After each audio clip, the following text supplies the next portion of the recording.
Thanks for being with us here on Live Now from Fox. I'm your host, Christina Evans.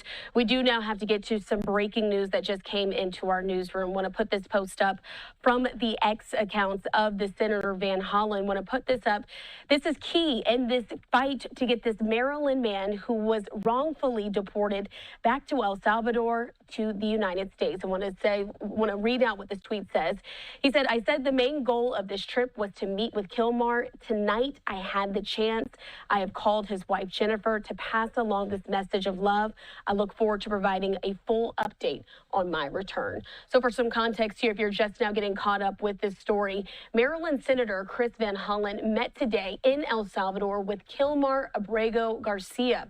He was the man who was sent there by the Trump administration in March, despite an immigration court order preventing his deportation. So again, the lawmaker at this point has not yet provided an update on the status of Abrego Garcia, whose attorneys say that they are now fighting to force the Trump administration to facilitate his return to the United States. And so, of course, we've been hearing over the last few days and from his wife and family members speaking out about his deportation overall. We also heard from El Salvador President Nayib Bukele, who posted images of the meeting just minutes before Van Hollen shared his post as well. Do want to put this up on your screen as well, what we have from that X account. Showing you there, he said, now that he has been confirmed healthy, he gets the honor of staying in El Salvador's custody. The tweet, though, ended with emojis and the U.S. and Salvador flags.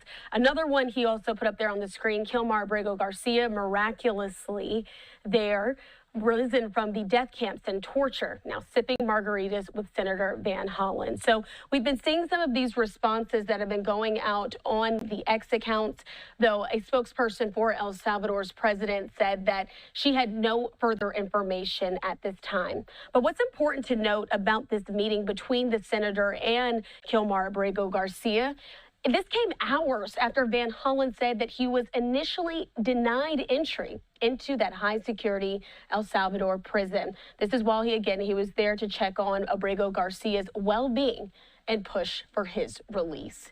So the Democratic senator did say at a news conference in San Salvador that his car was stopped by soldiers at a checkpoint just about 2 miles away from that facility. He said they stopped us because they are under orders not to allow us to proceed. But as you can see there, they were able to meet and greet with one another. U.S. President Donald Trump and Bukele said this week, though, that they have no basis to send Abrego Garcia back, even as the Trump administration has called his deportation a mistake, and the U.S. Supreme Court has called on the administration to facilitate his return.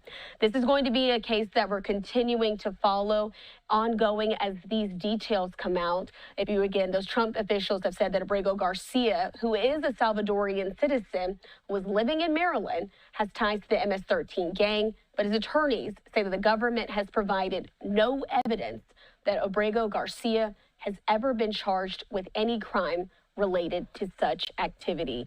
So again, a story that has been developing over the last few days. We'll continue to keep up with it and everything else that comes with it. Wanted to get that update in for you here on Live Now from Fox.